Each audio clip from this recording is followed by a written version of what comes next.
Hello and welcome to the Shootout. We are there, Tom Coolican. We are at the SAP Finals Series for the Blue Crane Capital Shute Shield. 18 rounds done. Coolo, how are you? I'm well, Will. 18 rounds. It's been a grueling season, let alone for us, let alone the players. Great to make it to the postseason. 3 weeks to go to the big dance, just around the corner. Brilliant celebration last night for the Ken Catchpole Award and a host of other awards as well. It was great seeing all the players and the coaches, mingling together and celebrating all that's great in our game. Looking forward to three critical matchups this Saturday. It's great that all these sides have played each other twice this season as well. So, they'll know everything about each other. We've done all their footage, all their previews. It's going to be, a really exciting round of rugby this Saturday and Sunday. Looking forward to full previews later in the show. We are going to be joined by Eastwood skipper Max Stewart and Eastern Suburbs Director of Rugby and First Grade Assistant Coach Dan England. The match of the round on 9Gem and 9Now. And, of course, Stan Sport is Easts, who were minor premiers, hosting the very, very impressive Eastwood side. We did our reviews earlier in the week, a bit of a bonus episode, the final round of the Blue Crane Capital Shute Shield. So that is available to elsewhere. Make sure you like, subscribe, share the content. We'd love to hear what you think about what we've been doing on the shootout. And it is all about celebrating the great people involved in the Blue Crane Capital Shute Shield on and off the park, the people who make it great. And hopefully we'll be back for another year. So if you can get behind it, we would love that. Anyone who wants to support, we would appreciate it. But Coolo, speaking of those incredible people, you touched on it, the Ken Catchpole Awards night.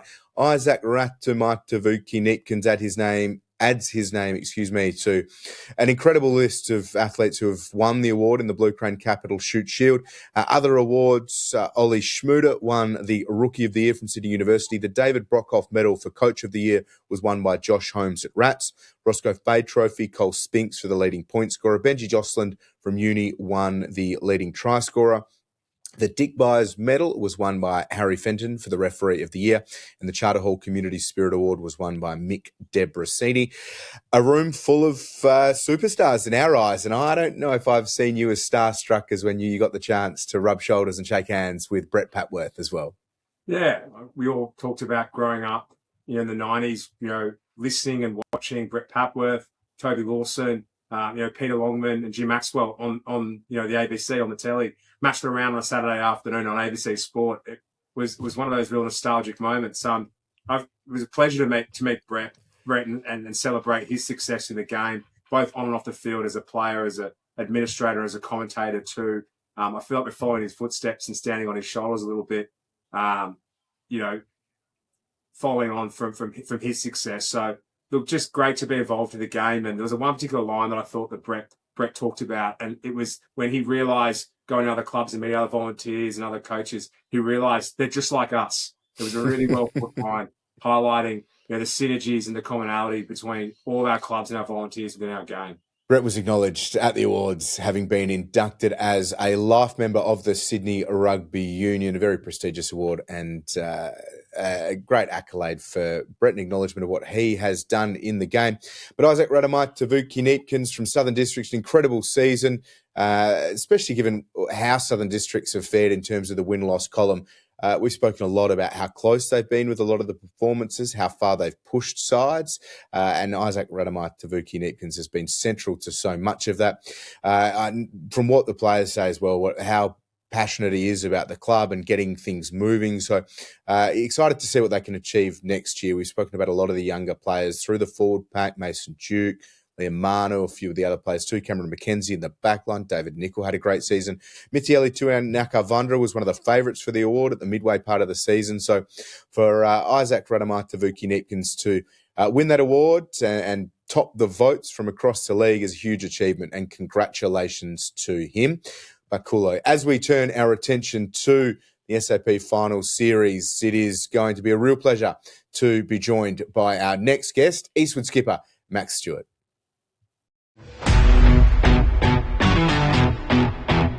Our match of the round in the first week of the SAP Finals for the Blue Crane Capital Shute Shield is Eastern Suburbs hosting Eastwood, and I'm very pleased to say we are joined by one of Eastwood's captains, Max Stewart. Max, hello, how are you?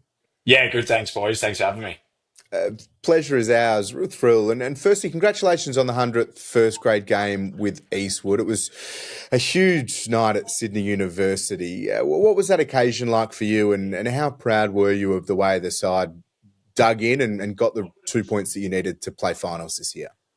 Yeah, I think on a personal note, I was really really proud to get 100 games, 100 first grade games for Eastwood. It was a big goal of mine, and then for the team to play like that as well on a milestone game, it was awesome. Like where we knew our backs were up against the walls there, and like although our goal was to get the shield and win the game, couldn't be proud of the effort to take the 2 points and secure our final spot.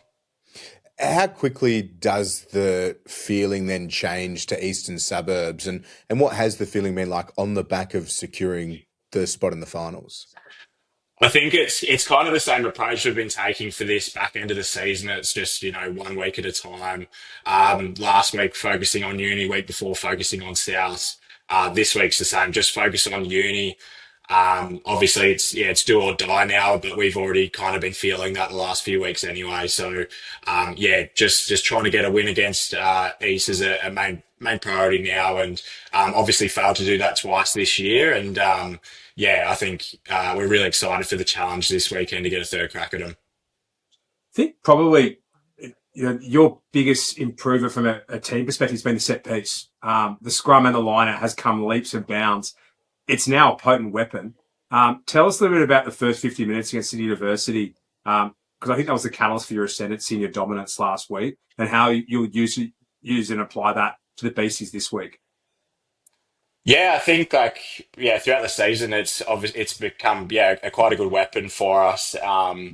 And especially in that first half around scrum time, that got us a lot of ascendancy there and momentum throughout the game against Uni. So I think going into this weekend against East, same goal, just try and really dominate them in the forwards there. And a few weeks back when we played them at TG, that first half that we had against them, we were doing the same there. So it's just how do we do that for 80 minutes and not 40? Bit to work on for us there to do the 80-minute performance, but still really good foundation for us there to really attack their forwards. Touched upon it there, the 80-minute performance. I mean, 5 to 6 of your pack is going 80 minutes week in, week out.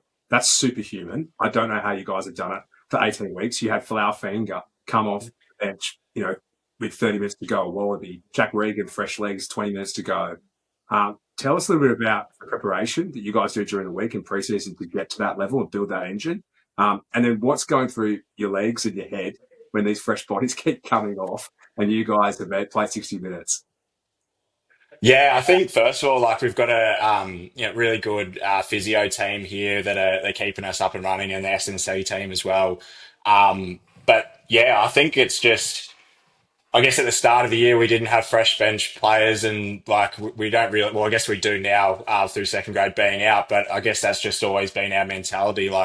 We've got our 15, 16 players in the squad, and if we need to play 80 minutes, we need to play 80 minutes, and I think that's down to that. I guess that mateship and fight that we have for each other as well.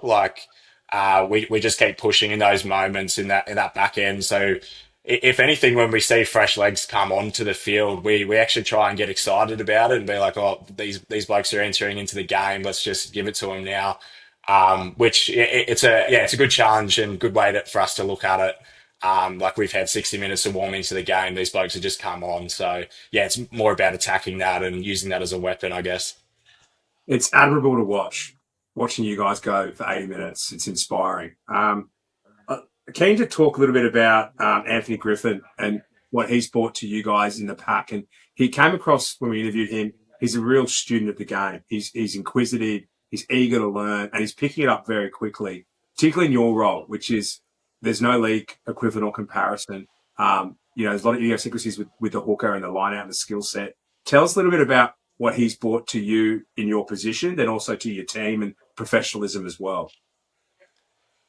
I think early on in the pre-season, he'd always say to us, "Oh, I'm still learning, boys. I'm still learning," and he's very much done that throughout the year. And I remember us having, sessions at the start of the year going through the mechanics of the line out and how it all works. And he's just had a really open mind and has learned a lot from other professional coaches throughout the year to help us with that. Like he's done, or did work with Les Kiss and Dan McKellar throughout the preseason. So I think he's really taken all of that knowledge on board and implemented it in with us, and also given us I guess a open dialogue to be able to communicate with him on what we're feeling, opportunities we see, and I think like the environment that he's allowed us to perform in has really helped us. So yeah, he's been awesome.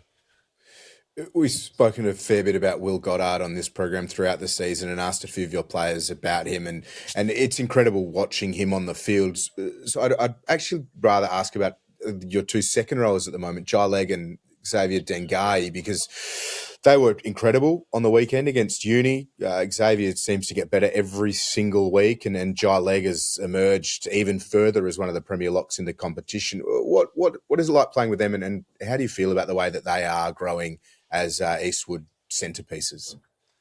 Yeah, they're awesome. Like both of them are absolute dogs. Like they just give 110% to everything, and Leggy's knowledge around the line out is so good. And you go towards like, well, looking at our line out percentage, like I'd 100% put it down to him. Like he's looking at our line out, tweaking everything.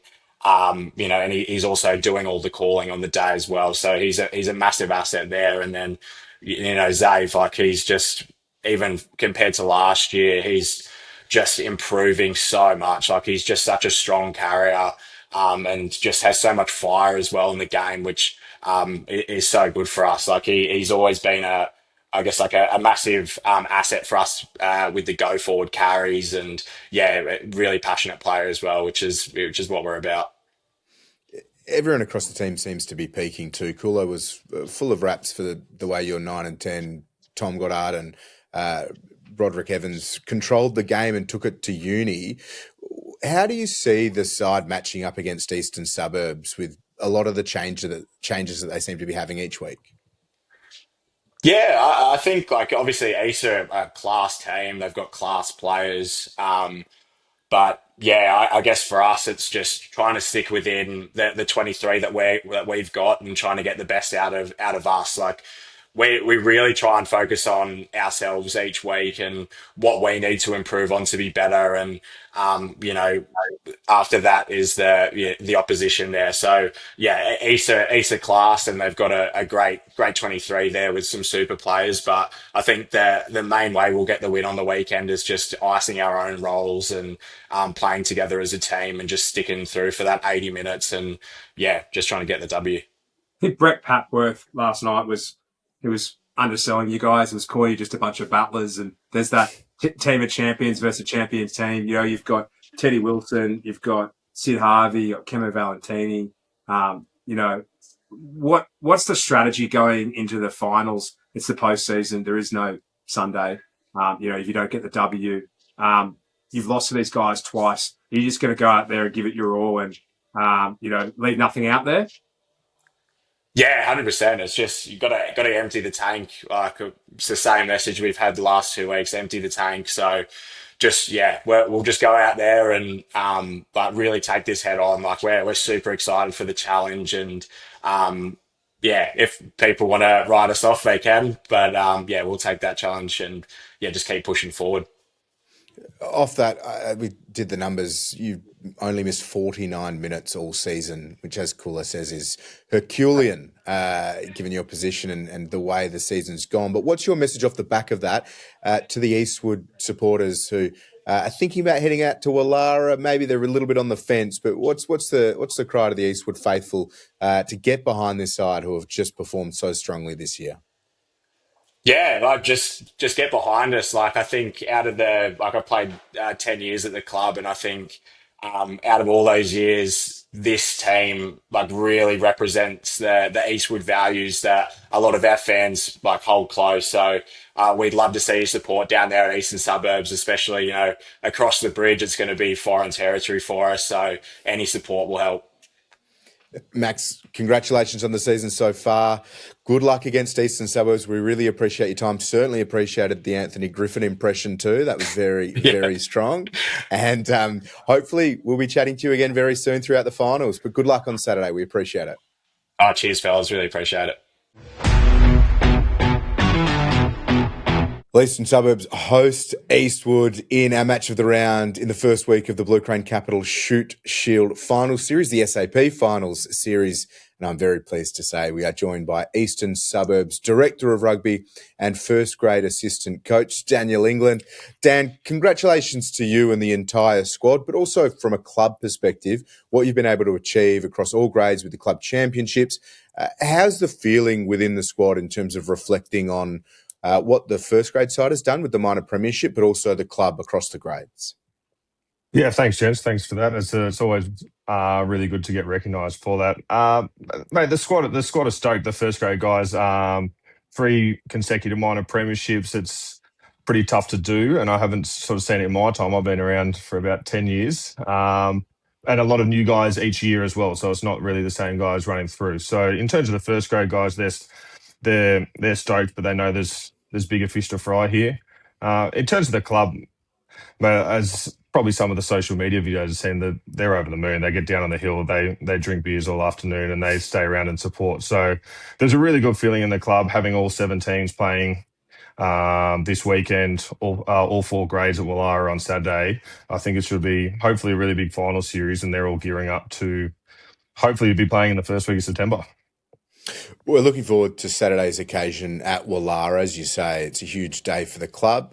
Eastwood arrive. We'll get into Eastwood in a little bit, but I just want to ask you, what did you take out of the match against West Harbour at home? Because the scoreline ended up being fairly favourable to Eastern Suburbs, but a lot of changes naturally, and there are changes for this week too. But what do you think that performance said about the way the side's going and the ability to find ways to keep on moving with a few players coming through?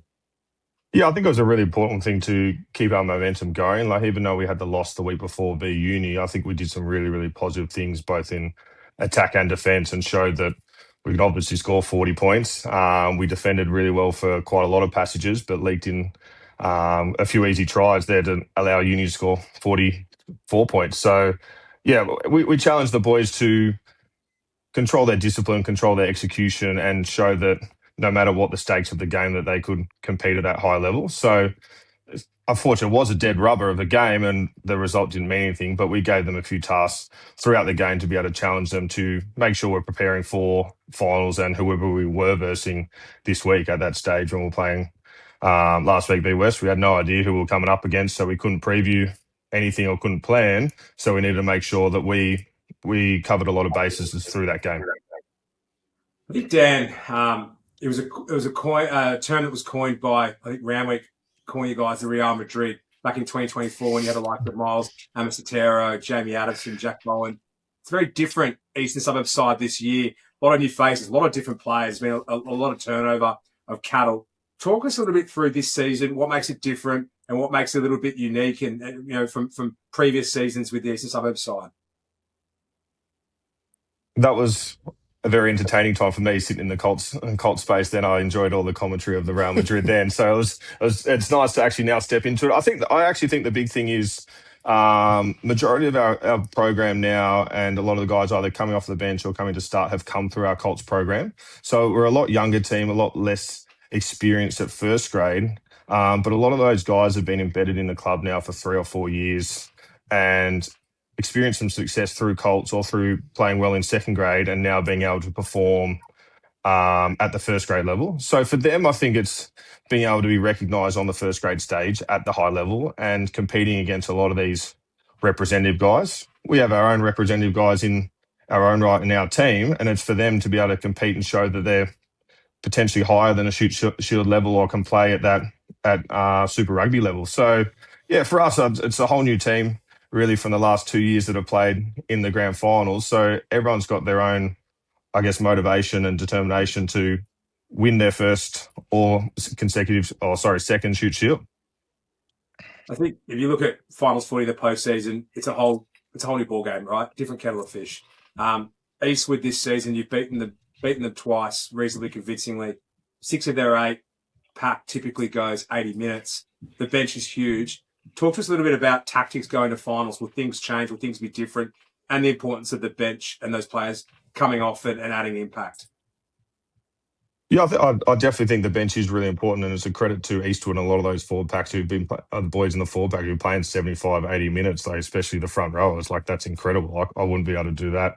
I don't think many people would be able to. So, yeah, over the past sort of month, even 5 weeks, we've been really prepping and planning for our bench to get big minutes and not just use them sparingly, so we can, I guess, run them into a bit of form, but make sure that they feel capable and they feel confident when they step on the field, and that it's not a drop off from our starters. And I think we have a lot of confidence in our bench players based off them coming through our programs, them playing in second grade, them being a part of our first grade squad over like most part of this season. So yeah, hopefully when they come on Saturday, that they'll be able to lift the standard, lift the tempo and intensity, and make a massive impact to the game.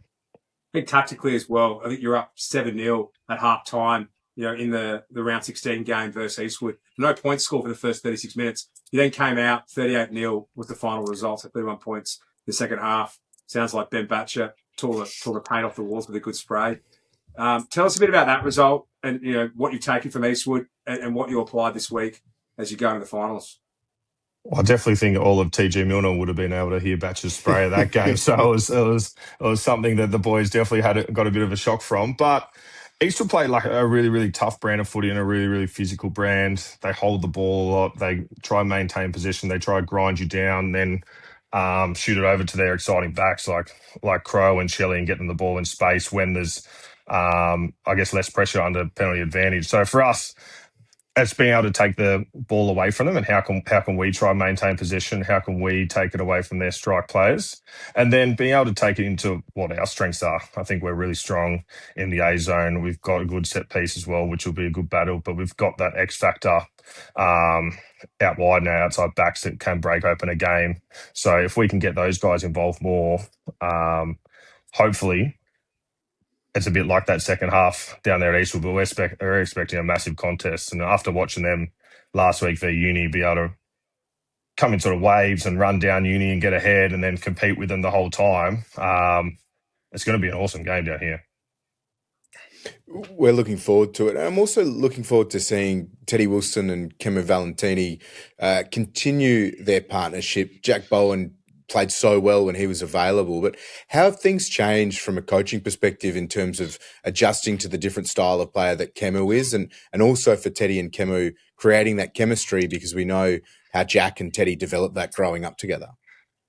Yeah, it definitely took some time, and I think they're still forming it, but they're getting pretty close to being almost in tune. I think, as you said, Jack and Teddy have played with each other since they were probably 14 or 15, so they could almost play together with their eyes closed. So Teddy's a massively instinctive footy player. He'll take any opportunity he can take, anything he can see. He'll set up other guys to put into space.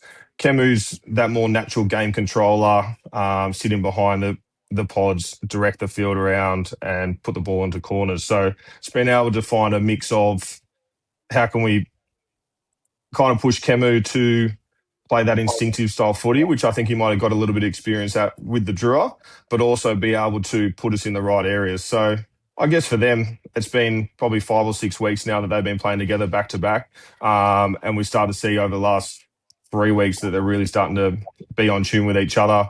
And it's also the other boys out there like Sid Harvey, Nick Grigg as well, being able to take a bit of load off Kemu, with, I guess, just the game controlling and direction as well. You led the resurgence of the Eastern Suburbs Colts program and had huge success with that. Again, congratulations for that time there and the progression that you've come through. But who are some of these players who you've just been thrilled to see come through that Eastern Suburbs Colts program? Because we know the competition likes to talk about, as Cooler mentioned, Real Madrid, but the Easts like to hit back and say a lot of these players have all come through the Colts. Yeah, we've worked really hard over the past probably, I'd say almost 10 years, but it's really sort of sped up over the last 5 years of making sure we have a really strong Colts program, and not just being strong at Colts, making sure that those guys transition and develop into first graders. Tom Gurl's got a lot of limelight at the moment, and he's come through really, really well over the past sort of 6 to 8 weeks and really shown that he's a genuine first grader. The other one's Otto Serpentine. He's like one of these really good stories that hates going to the gym, hates training, didn't really, just likes to go home after it and play PlayStation, but he just loves playing footy. And he's, yeah. So yeah, he's been a great story. He played seconds Colts his first year down here at the club, and then sort of battled into first Colts in 2024, and then has now played 2 straight years of first grade. So he's an awesome story. I think the bench at the moment is quite telling of where we sort of invested a lot of our time over the past 2 or 3 years with Nate Titi and Edwin Lange as well, who've both been in the Aussie 20s, Waratahs, and our Colts program. I think they're superstars in the making, going to be awesome first graders, and hopefully we'll be able to dethrone or take the large seat of Rion Lowry and Rob Cobb once they start to move on. How is Rion Lowry doing? How's the mood? How's the vibe? We can't get away without asking about Rion. How have you found working with Rion up close? He's a great character, and the boys love him. He's a massive personality in the team, but he knows his job and he knows what he's good at, and he doesn't shy away from that, and he knows his weaknesses, and he tries to work on that to make them not as much as a weakness. But the boys love him around the park. He's super excited to finals footy. He loves a bit of limelight, so I'm sure he'll try and get the ball half a metre out from the line and cross over at some point. But yeah, I think that front row contest this week will be incredible for the purists of rugby. Absolutely right. Dan, we appreciate your time so much. Congrats again on the minor premiership, the club championship for East as well. Good luck this weekend against Eastwood. We can't wait for it. Woollahra Oval Saturday afternoon, and for East, given the number 1 seeding, beyond next week as well. Thank you, gents. Thanks for having me. Yeah, looking forward to it. It should be a good day down here. Woollahra starting at 9 o'clock with our 4th grade V Uni, all the way up till 3 o'clock with our first grade side. So thanks very much for having me, and look forward to catching up soon. SAP Finals time in the Blue Crane Capital Shute Shield for 2026, and Tom Coolican. We start with the minor premiers, Eastern Suburbs hosting Eastwood. We've heard from both sides, from both camps. Eastwood have been awesome. Eastern Suburbs have set the tone for much of the year. East have 2 changes to their lineup. Brent Davies comes in. He was great off the bench last week, really shored things up as East were having a fight on their hands against West Harbour. Will Harris starts at 6, and Frenivaha Kolo comes in at 14. So 3 changes, in fact, to the starting 15 for Eastern Suburbs. For Eastwood, just the 1 change. That's at 12. Ollie Pautonu comes in to start. He's back and recovered from injury. So very, very settled Eastwood side, and they were great to get those 2 points at the death against Sydney University. Couldn't get the win, but they were terrific. The forward pack looms large. They have backs who they can release. How do you see this game? How excited are you for it? Oh, look, I think every coach and every player knows that the finals is a clean slate. It's a new season. All bets are off, and, both sides know each other well. They play each other twice. There's 18 rounds of footage available for them to review and preview. Any weaknesses or deficiencies will be isolated and exploited. The coaches will be aware of that. And I think the key change for me is Brent Davies at hooker. They've had 4 hookers this season, Eastern Suburbs. You've had Patterson, you've had O'Kane, you've had Davies, and you've had Tougher Wells. It's not the kind of change that you want, particularly when Eastern Suburbs line out and then Moore and Jed Gillespie is such a weapon. We've seen it being sort of the catalyst for a number of victories, when things haven't gone right out wide or whatnot. They've relied on them more. So that is going to be an area that I think Jai Leg, particularly, and Angus Griffin will target. They'll target that line out. We saw Liam Winton, do that in June, that victory from University over Eastern Suburbs when O'Kane was at hooker. I think that's going to be a point of weakness that certainly East were going to go after.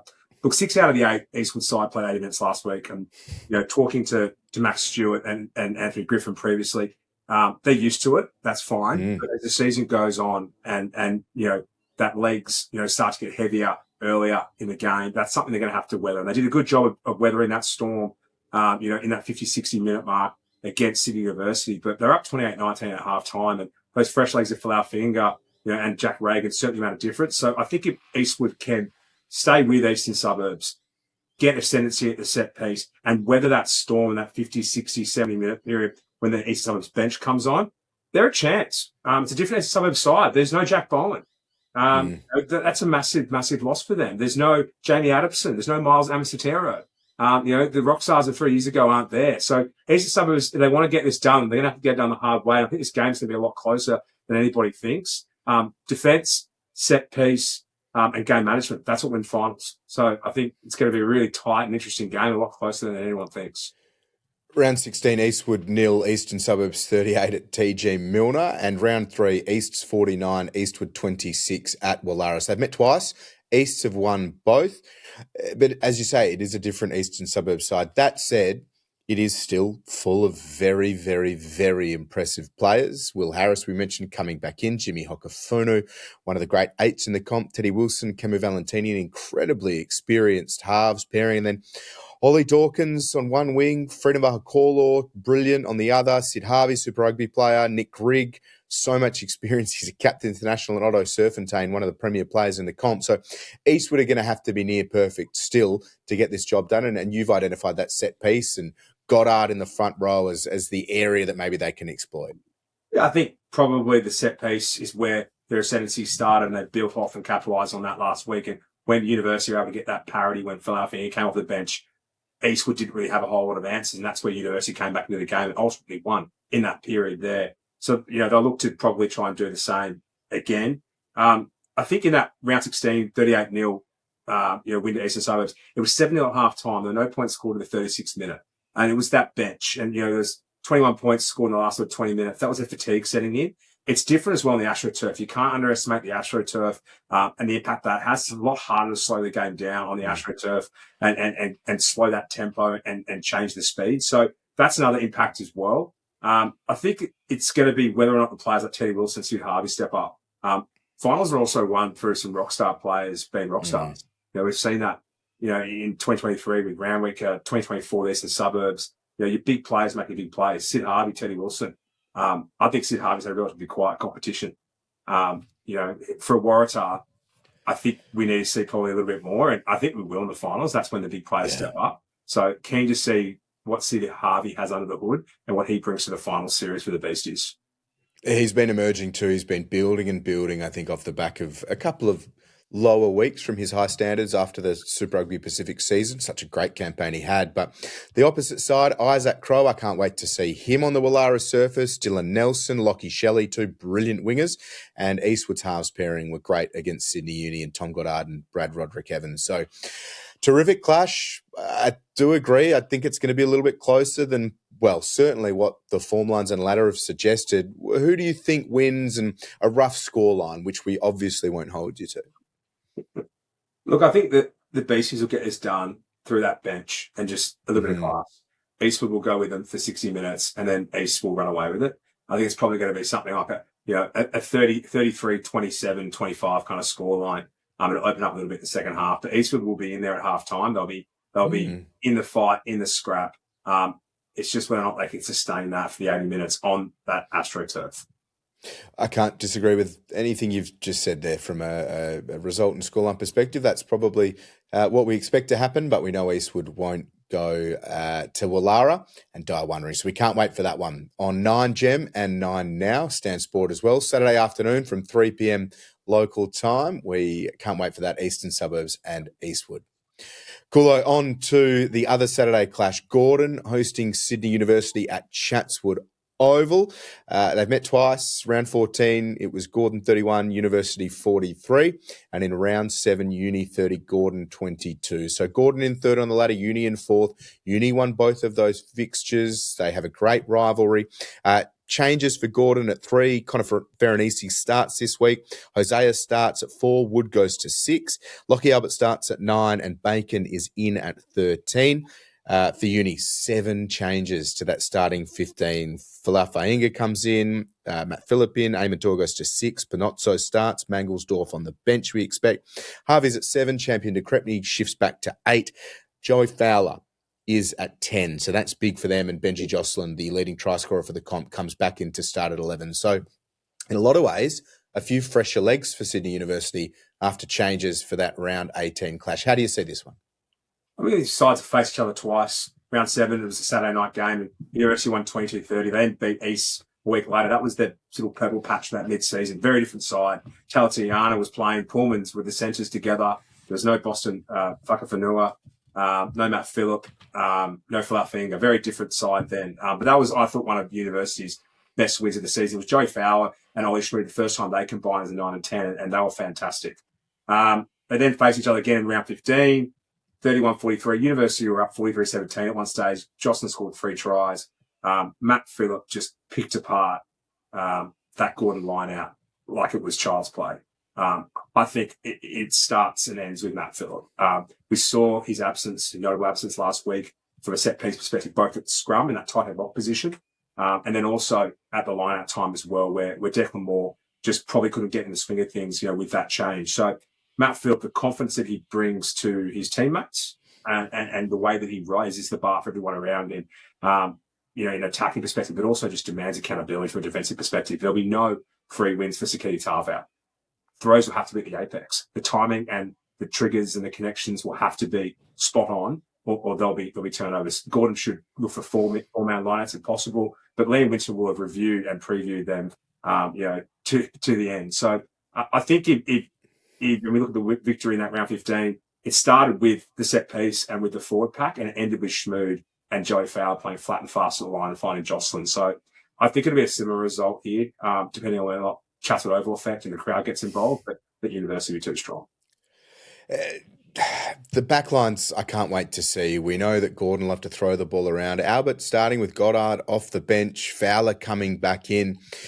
Do you see it being a real tussle and low scoring, or do you think it's really going to break open? It's going to be high scoring, because that's just how kind of Gordon play. Assuming it's a dry deck, condition dependent, it'll be a high scoring game. Look, it'll be interesting to see too whether or not going to the finals in the postseason, whether or not Gordon go into their shell. I don't think they will. Dave Telfer will tell them just to have a swing. And, Jack Hardy's touched upon that's the messaging that they've been given. That's how they play. That won't change going to the finals. They'll die wondering. They'll throw the ball around. They'll stick to their game plan. They'll run it from everywhere. They'll play it from there. Quick taps and Lockie Albert. Everything they do. They'll play to their identity. I think it's going to come back to the University set piece. If they just get to a situation where it's scrum penalty, more try, it'll blow the game open and create score pressure, which then Gordon will have to counter with throwing around as well. So it'll come down to that set piece parity, and then the ability of those game managers. I'm really excited to see Joey Fowler back. I think he's a massive in. This is probably the best University side we've seen all season. You've got Champion and Farfinger in the 4-pack. Yeah, it is incredible, isn't it? Who do you think wins this one? 3v4, they both know that they need a win to guarantee their spot. There's no guarantee that whoever finishes, because they finished 4th, that they're going through. So who do you think gets this one done? Well, I think University will be too strong. There's a lot of firepower in this pack. I go back to that win they had last week versus Eastwood. In the dark, after the bell, there was nothing riding on that game. It was a dead rubber. It wasn't influencing whether or not they play at home or away or whether they finish on the ladder. It was just getting it done for each other, and that connection and that belief. Like, you can't manufacture that. That was genuine. And to do that and to get it done and find a way, that's the connection which Dominante's created. And I think that belief will manifest into the performance on Saturday. Add in Matt Phillip to this side, add in Joey Fowler. They're going to be hard to stop. And if they can get a win early and put the Gordon crowd to bed, and silence Chatswood Oval, it could blow out potentially. They've got great depth now too as a result of that as well on the bench. So yeah, it's going to be a great clash all the way to the final siren at Chatswood Oval. Gordon hosting Sydney Uni. The final match in the SAP Finals Series Week 1, Warringah hosting Randwick at Rat Park. It is on Sunday afternoon, another big day up on the northern beaches. It's always a beautiful occasion up there as finals hit.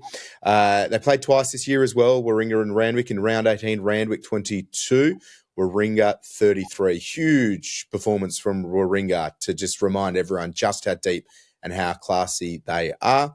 Round 7, Warringah 22, Randwick 21 at Rat Park. As far as changes go for Warringah, there's a question mark at hooker. Josh Shaluibau, not sure that he's going to play. Warringah figuring that out. Jake Barnabas starts at 6. Sutter on the bench, you'd imagine. Then for Randwick, 3 changes. Nowland starts at 4. Riley goes to the wing for Phillips. Nick Chan comes in at 13. Fascinating clash, this one. The back row battle, I can't wait to see. The breakdown with the Barnabases and Reimer, but Reimer taking on Naisarani as well. Kulo, what stands out for you with this one, and what are you looking forward to most? This is probably the biggest mystery of all the games. Probably because on paper, I thought this Randwick side last week, and given the fact that Ringo lost 3 of the last 6 games, lost to University, lost to Gordon on the trot, I think we all thought they were going to go Coogee and probably the tail between their legs and leave with the tail between their legs. They surprised us all. And they got the job done in really dominant fashion. I thought Pat Letaraka coming off the bench, Bo were going to lose her prop, and the stabilisation of their scrum. Thompson setting up that little try from Barnabas from a sheer off that set piece lineup move was innovative and brilliant. There's a few tools in the kit bag. The coaches are starting to show in the finals. I thought Byron Smith has his best game of the season as well from a game management perspective. And Ben Maher, it's just the way that he's taking control of the game and stepping up first receiver. Whenever he does that in attack, he makes Warringah just go to another level. I think Warringah at home are going to be hard to beat. This Randwick side on paper, Will. Kellaway, Chan in the centres, James Hendren as well. It's a very similar but a very different Randwick side. On paper, a lot of these players haven't played in those same positions together. Tristan Riley moves to the wing. So I don't know if they have the connection, the cohesion. We saw it takes time for Thomas in University, and they're sort of starting to see the fruits of that labour now. But it's whether or not the connection, the cohesion from the X factor of this side has enough time in saddle that they can get it done on Saturday. The Rat side is very similar. The Randwick side slightly different. Josh Holmes was named Coach of the Year during the week ahead of this one. He's done a great job with them. And we know how fired up he is about his players and them getting the chance to prove themselves. This is a huge occasion. He will have them fired up. I can't wait to see the 2 Barnabases. I mentioned them, but even the second row, Thompson and Whitman up against Nowlan, who's had a great career here and overseas, and then Xavier Houston, who's been one of the premier locks in the competition. There are little battles all over the park. And even Hendren versus Byron Smith, can't wait to see. So I'm sure Aniti Finau is going to be fired up, depending on who ends up as the hooker. But if Randwick can get quick and clean ball, they could put on a score against Warringah. But Warringah would love everyone thinking that, they're the underdogs up at Rat Park, which I don't even know if they are anymore. I think they relish that underdog tag. Ratha to Brook, underdogs by name and in nature. You talk about the battles. Barnabas v. Poitevin at open side. How good's that going to be? I think that's going to be a battle of the breakdown. Who's going to get there first? That's going to be really exciting. Reimer versus Naisarani. That's 2 Wallabies. 2 Wallabies at number 8. I'm sure, Naisarani might not be the peak of his career, but those 2 aren't going to leave anything, off the shelf there. They're going to go toe for toe. Then Saunders v. Tristan Riley. That's a couple of absolute rock stars as well. So, and then finally, Ben Maher and Andrew Kellaway. I think those individual battles is going to be what's going to make this game, but it's whether or not, I guess, the Randwick and that Galloping Greens X factor has enough kind of time in saddle with the combination, the cohesion to be able to deliver, what they could on paper as a side. Whereas the Warringah Rat side might just grind this out and just get it done, which is probably what I think is going to happen. It'll be a finals are won by defence, sort of breakdown, and then also game management. I think what Warringah did last week, after they were sort of up by about 12 points, 20 to go, the way they just game managed themselves, Fufunu did a great job of controlling territory and possession speed, Maher slowing things down, tempo on his speed. I think the Rats will grind this one out and game manage themselves, into the finals, the following week. It is a tough one to know how this is going to unfold, isn't it? A toss of the coin. Sunday afternoon, Warringah Randwick. Those individual battles are brilliant. We can't wait for it. And that is the 3 matches in week 1 of the finals. Coolo, can't wait for the game we're calling a 9 and 9 now on Saturday. The other match on Saturday, then Sunday as well across Stan Sport. Looking forward to it, mate. Thank you as always. And we'll see you for week 1 and what is going to be a huge final series culminating at Leichhardt Oval in a few weeks. 3 weeks ago, there's going to be no easy games. There'll be no boring games, so don't look away.